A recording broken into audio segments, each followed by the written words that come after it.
are some red flags that you should be aware of? So I'm a landlord. I'm looking at some applicants, and maybe I don't want to use the professionals. I'm like, okay, so what are some red flags? Maybe kind of say, look at that. That's a problem.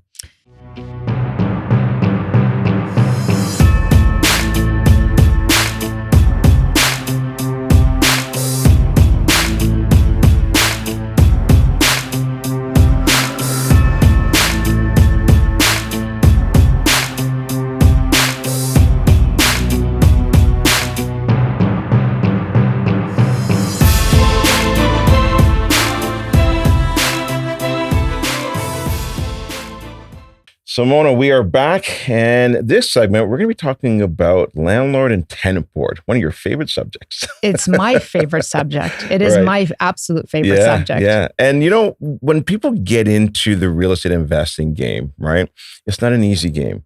It's also something that you've got to educate yourself on. You got to have the right team. You got to have the right paralegal in your corner and property management. Like, there's so much that goes into it.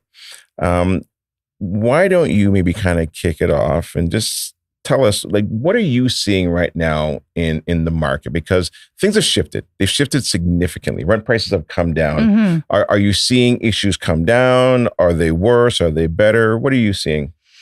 In my opinion, I see no change. Okay. Yep. And I'll tell you why. So we have two problems here. We have landlords that don't treat this as a business. Very true.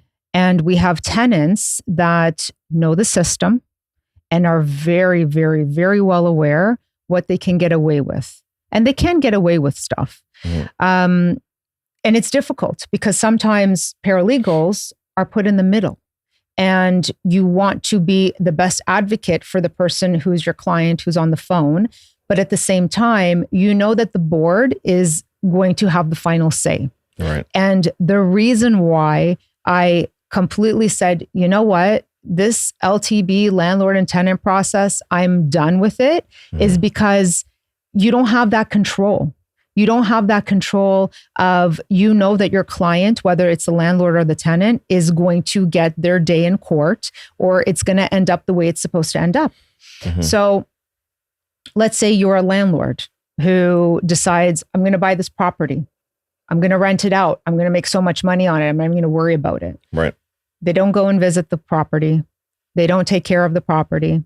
They have no communication with their tenants. That is the biggest mistake that they can ever have. Because essentially the tenant's like, out of sight, out of mind. Guess this is my place now and I'll do with it what I choose. Right. But when you are a landlord, you need to put those things in place. You need to do the proper checks. You need to hire someone if you can't, if you don't live in the country, if you don't have the time. You want someone to be checking in on the property, making sure that it's well taken care of. You can't rely on the tenant to do that. They're paying their rent. Yeah, and the hard part as well too, when you're new to the game, is doing the proper background checks. And if you don't know what you're doing and just rely on your tenant to give you their own credit check, and especially now in the day and age with AI and ChatGPT, and it's so easy for them to fake this stuff. And if you have the right tools and the right resources, because there's so much out there now that can help you, like open room, single key. Yes. But if you're new to the game and you're not part of a real estate investment group, club, whatever you want to call it, you're like you're behind the 8 ball right off the bat. Oh, yeah. Right. Oh, yeah. And the thing is that we have all these resources available to us and they're not expensive. It isn't expensive to do those proper searches, to get single key, to do all those searches for you. Mm-hmm. Because really what you should be doing is you get their information, you get their places of employment, their last place of employment, and you need to get in your car and you need to make sure these places exist. Nobody's going to do that. Right. No one's going to do that. So you hire somebody to do it for you. And it's not a lot. Right. And you can factor that into the rent. There's a lot of things that people can do to secure that relationship with their tenant, create that proper business relationship with their tenant. But people don't do it. And I don't understand why. And what happens down the road, they stop paying their rent. And that's when they start to fight. It's like War of the Roses. Right. What's a mistake that you see a lot of times the landlord does? So somebody doesn't pay their rent. How long do you see that go on for? When should they issue the N for? Because I guarantee that's probably one of the biggest issues that you see all the time. Yeah, probably 4 or 5 months. Yeah. 4 or 5 months. They want to give them the benefit of the doubt. Yeah. They want to give them a chance. They said, yeah, I'll pay you a little bit. I'll pay you next week. Sometimes the landlords forget. Like everyone's busy. Everyone's busy. And it's not a priority. And it's a headache to go on the board and to take those forms and to fill them out. And they put the fear of life into you that if you make one mistake, those documents are garbage. Right. Like thrown out 6, 7, 8 months down the road, out of sight. That's it. Too bad. So people are afraid of it. People are afraid of the process. Landlords are terrified of the process. And, you know, when they have someone who doesn't pay rent, it's like the worst thing in the world. Like, oh God, now I have to do this. Right. Now I got to start this process. And they don't want to. So they're avoiding it. They're like, okay, they'll pay me. And then 4 or 5 months later, they're like, guess what, Simona? What do we do now? Right. Right. Yeah. And one thing that I do, and I share this with any investor that I'm working with, is blame the system. It's such an easy thing to do where you say, listen, you know what? Here's the N4. I've got to follow the process. I don't like doing it. Once you pay me, just take this piece of paper and rip it up and throw it in the garbage. But at least now you have your own copy and you're tracking how many times that they're late. Smart. Right? So where you can now, you know, potentially get to the point of eviction based on numerous late payment. It's smart, but that goes back to having that good communication with the client, right? When you establish some type of relationship with your tenant as a landlord, they are not as inclined to play the system with you. Right. Now, there are obviously professional tenants out there that it doesn't matter what you do, you can bring them chocolates every month. They'll still do it. That was their intention. But more cases than not, if you have a good relationship with somebody, they're not going to want to do it to you, right? People have feelings and they're not going to do that. If they're in a spot where they got fired and, you know, they're out and they don't have any money to pay, they'll communicate this to you and say, listen, this happened. I'm sick. You know, I have to go in EI. I won't be able to afford it. Is there something we can work out? Because in different areas, there are different things available to people that, you know, the government will help them pay rent. But if you don't communicate that with your client, with your landlord, with your tenant, they don't know, right? They actually don't know. But if you're not a landlord that you can actually approach and say, you know, I have a great landlord. I had an amazing landlord. I had an amazing landlord for 10 years. She and I were literally friends. And, you know, I tell everybody about our relationship all the time because, you know, she would always check in on me. Is everything okay? Is everything working well? And, you know, I would check in on her. How are you? I haven't heard from you in some time. You're not obligated to make friends with them, but anybody that's in your life, especially somebody that you are living in their house or someone that's paying your mortgage, you want to have some kind of relationship with. Right? I agree with you 1000%. Like any of the tenants that I have great relationships with them. You know, I know when their birthdays are.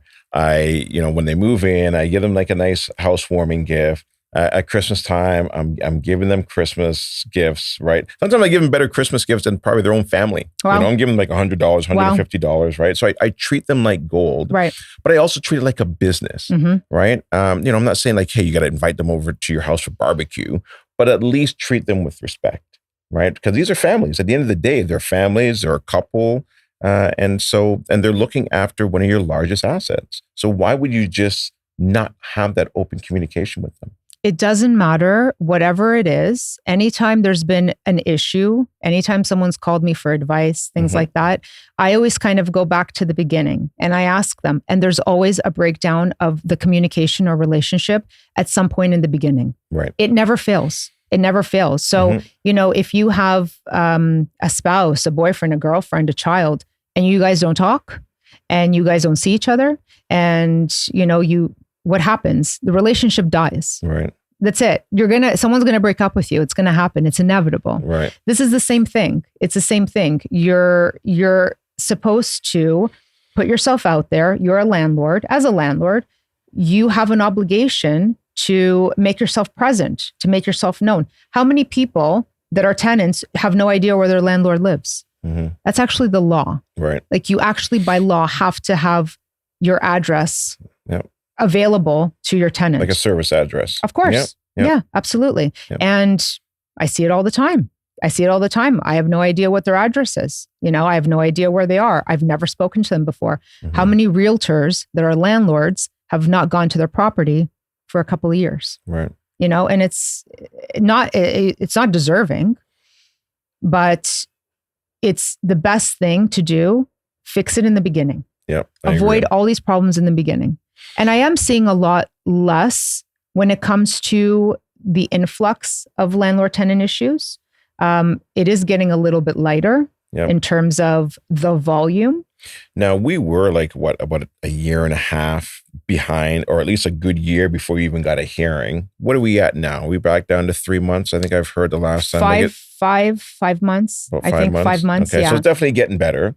It's getting better. And from a realtor standpoint, I've got agents on my team, some of them are doing leases as well. And there's a lot more leases out there available. And I think with that's opened it up. It's made things, I think, probably easier for tenants to now find things. They're not bidding on properties like they were before, which I think has probably helped with the influx of problems at the Landlord and Tenant Board.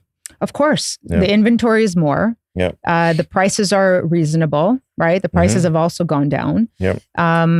And I think landlords are just becoming better educated, which again has a big thing to do with AI and there's so much information out there. It's wild. If we think about, 20 years ago when you're becoming a landlord, you can't just go on Google. Like you can't get half of the information that you get now. It's unbelievable. Now you can actually, as a landlord, sit in on other hearings and just listen. You're a landlord. Which is Educate great. yourself. Understand where people go wrong. Understand how the system works. If you ask me, the system is flawed. Absolutely, it's flawed. Yeah, you'll get to a hearing in 4 or 5 months, but if you're not heard that day, or if your tenant says they don't have representation and it gets pushed over for another few months. So sit there and educate yourself. Don't rely on other people. That's all I mean. Don't rely on other people. I'm all about information. I'm all about education and trying to figure it out. Nobody wants to spend more money. Nobody wants to be out more money. So sit there and educate yourself in every possible way. Yeah, I agree. Now, what about the lease agreement?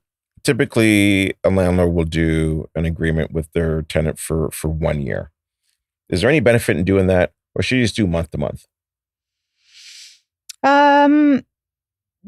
I think landlords want security, right? I think landlords want that security. They don't really want to do the month to month because it takes a lot to find that perfect person, right? And to do that over and over and over again, there's no guarantee that, if you're month to month, that person is going to stay month to month. Right. You also aren't running an Airbnb, right? So it's just too much work. It's a lot more work. It's a lot more time. And you don't have that security. You don't have that security of this person's going to be here for the next year, right? Why are people renting out? They're renting out for different reasons. They could be renting out because they need that extra money. They could be renting out because, they want to buy another property. You need that security. You need that money as security. And if you're month to month, you're not guaranteed it. You're never guaranteed it. But if you've got somebody good for the next year, then you could sleep a little bit better at night. Right. Right? Yeah. What are some red flags that you should be aware of? So I'm a landlord and I'm looking at some applicants and maybe I don't want to use a professional. So I'm like, okay, so what are some red flags that maybe kind of say, look at that. That's a problem. I always ask people to go on LinkedIn. Okay. Search a person's name. We all Google our own names. Yeah. You're Googling. So LinkedIn, Facebook, Instagram, everybody has it. My mom has Facebook. Right. Like everybody has some type of social media account, whether it's professional or personal. Right. So they say they don't have a dog and then they get a picture in their profile picture with a dog.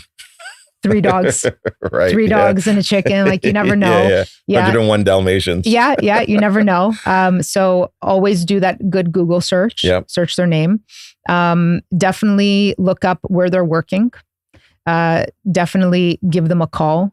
I go above and beyond. Whenever I talk to my friends, I'm like, get in your car, drive over to wherever it is and introduce yourself and see if it's legit. Because I could put I could say, here's my employer, call Gary, make sure that he says that I've been working there for 2 years. And then they call you and they're like, oh, Gary, so Simona gave us an application. They're like, yeah, she's a great employee. Love her, working for 2 years. Takes nothing to do that. Takes nothing. I can make up a new phone number in 2 minutes and then disconnect it after 3 months, right? Exactly. So you want to make sure that you're doing that due diligence above and beyond because they're living in your house, that they are who they say that they are. So if you see a company that doesn't come up on Google, that's a problem. Most companies have websites, right? Unless, somebody works from home, unless somebody has a startup at home. Everybody has a website right now, even a landing page. There's an address. Go over there. I mean, I have some friends who have, rented out to people who are here on international jobs. So somebody who works for a company that's based out in Germany, but they have a contract here for a couple of years. And you can call. No one's flying to Germany to make sure this place is legit. Right. But give them a call. Get to know them. LinkedIn is huge.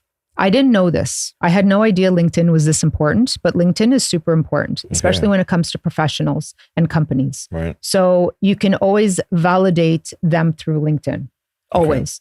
And everyone's on social media. Everyone's on social media. So these are some of the things that you can do to protect yourself. Right. Or these are some red flags. Yeah. Now, what if somebody moves in and it's maybe just 2 people on the lease? But it's like, I don't know, maybe it's a 3-bedroom. Can they just move somebody else in? Okay. Yeah. And is it because there's room? Is it because there's an extra room? Is that why they're able to do that? Like, at what point can they not bring people in? So if you are in a condo that has their own condo bylaw rules, that's where it stops, right? So usually if you're renting out and you want to bring somebody else in, you can bring in whoever you want. If it gets to the point where it's dangerous, so if you're in a house and there's too many people in that house where it's a fire hazard, that's an issue. If you're in a condo and they have their own bylaws that you can't have more people than bedrooms, that ratio, that's a reason. But essentially, I can have anybody I want in on there. They don't even have to be on the lease. And if they are late on their rent payment, you can only go after the one person. Correct. You can't go after the others. You can only go after whoever's on the lease. It's your contract. But let's say now there's an issue in the home. And I can't go to Landlord and Tenant Board because, there's 3 other people in there and, can I call the cops if there's an issue in the home or they're doing things that are illegal, whatever it may be? Of course, if you can definitely call the cops. Absolutely. Now, the question is what happens when the cops get there? So if you're calling the cops because they're having a wild party and it's after 2:00 in the morning, they'll come in, tell them to be quiet and leave. If, they are, I don't know, producing drugs and there's a whole lab illegal. there. Anything illegal.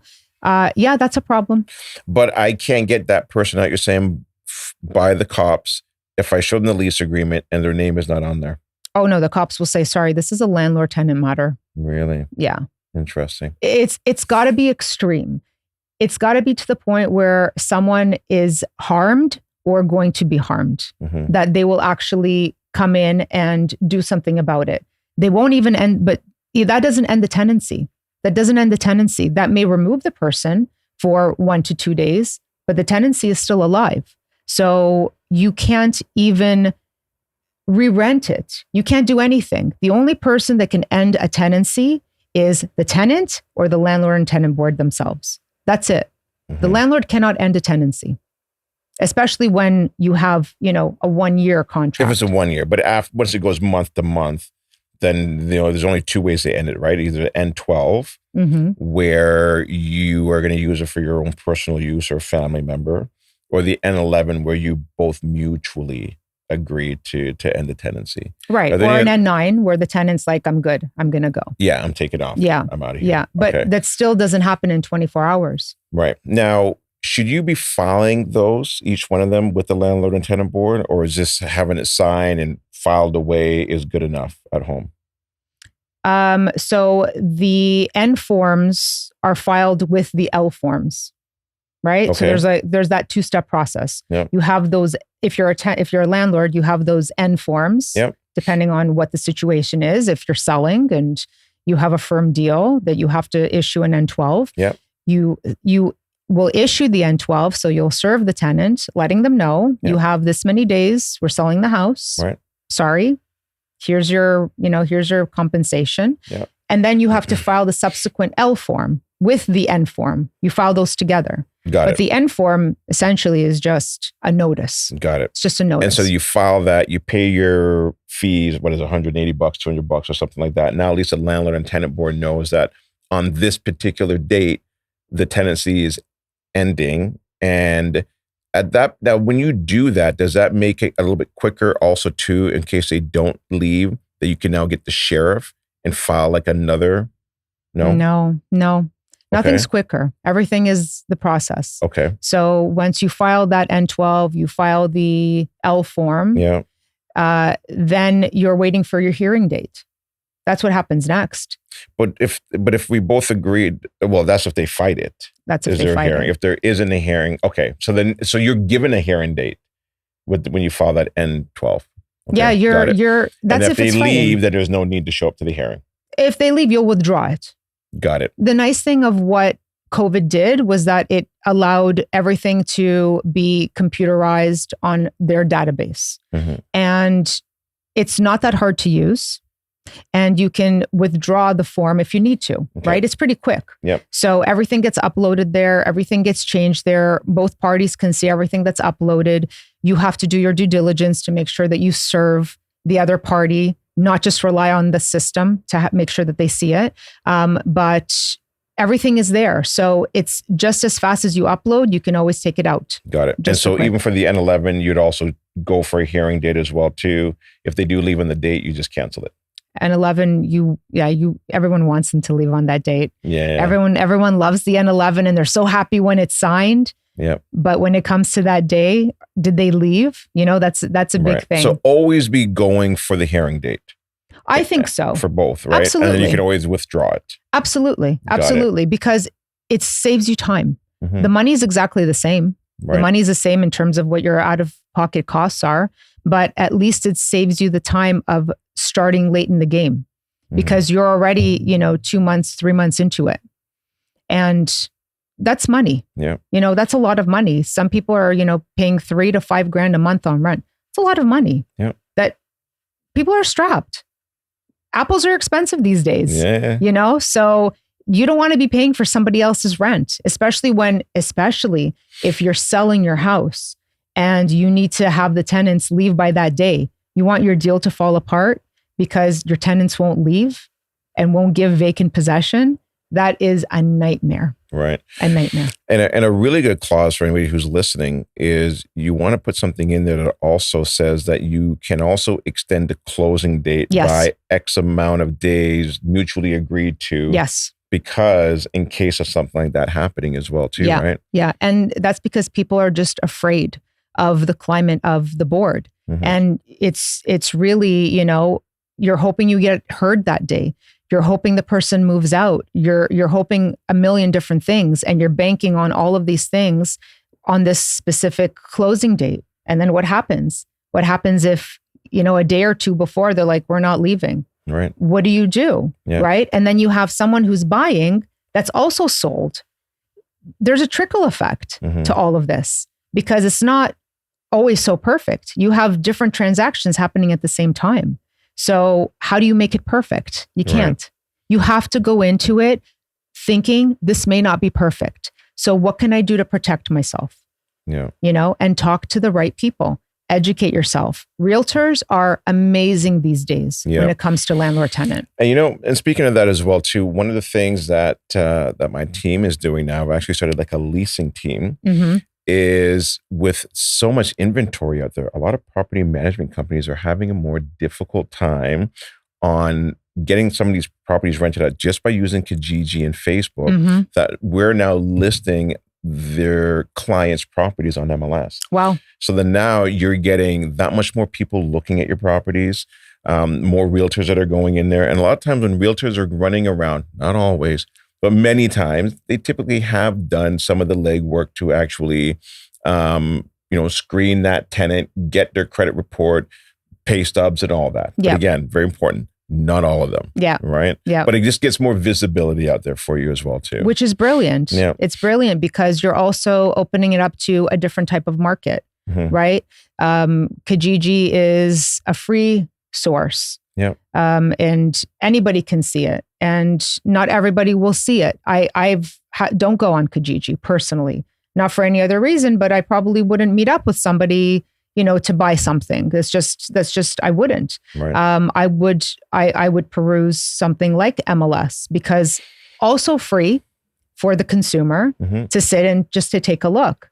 But you also have, a different category of people that may be looking at it at the same time. Right. Facebook Marketplace. Also, I don't think I've ever really gone on it to actually buy anything. A lot of people have. But that's a great thing that you guys are offering. Yeah. It's a really, and you have a team doing it. Yes. You have a team doing it. You also have a team of people that know what other leases are coming up so they can actually help each other. Yeah. And you're creating, this environment for tenants to also come to you and trust you. Exactly. And, these landlords are trusting you at the same time. So you're almost like the middleman for all these people, which is fantastic. Yeah. That's what people need. For sure. So we're about at the end here, Simona. Oh, just I can like go that. on for Well, days. I know you can go on for days. This is obviously a topic that you love, but just 30 seconds, not even, what's maybe kind of a final tip that you can share with anybody that's listening? Maybe they are investors right now, and maybe they're having a difficult time, or maybe they're thinking about getting into the investing game because we've, I think, obviously figured out that it's not an easy game, but, look, I think it's a great way to secure your wealth, and it's a long-term play. This is not a short-term play, it's long-term. So if you're getting into it, realize that you're going to get in this game for at least minimum 5, probably 10 to 15 if you want to do it properly. My advice is don't talk to your neighbor about it. Don't talk to your parents about it. Talk to somebody who has experience in it and ask them all the questions. Educate yourself, but educate yourself with the right circle. Surround yourself with the right people who have done it for years and years and years, understand the changes, understand the difficulties, understand the red flags, and have that conversation with them. Don't be afraid to go to the people that you know. A phone call takes nothing. I do them all day long. Can you ask me about this? Can you tell me about that? What's your opinion? Those are free. Information is free. Yep. Use the tools that you have around you. Get that information. And if that person doesn't know, I guarantee you, they will know somebody who will be able to answer your question. Yep. So definitely inform yourself about anything that you do when it comes to it. Here is the 2 common themes that I've realized talking to you on both of these shows is have a good team. Have a great team. Yeah. So Simona, if anybody wants to get a hold of you, how do they do that? What's the best way? So we have all of our information on Instagram, all of our information on our websites. So just go to Mayfair Law Group. And if you need us, our direct numbers and emails are public. So you can call us anytime. Awesome. Simona, I appreciate your time. Appreciate you coming in and doing this. And we'll do this again. Anytime. Awesome. Thank you. Thank you.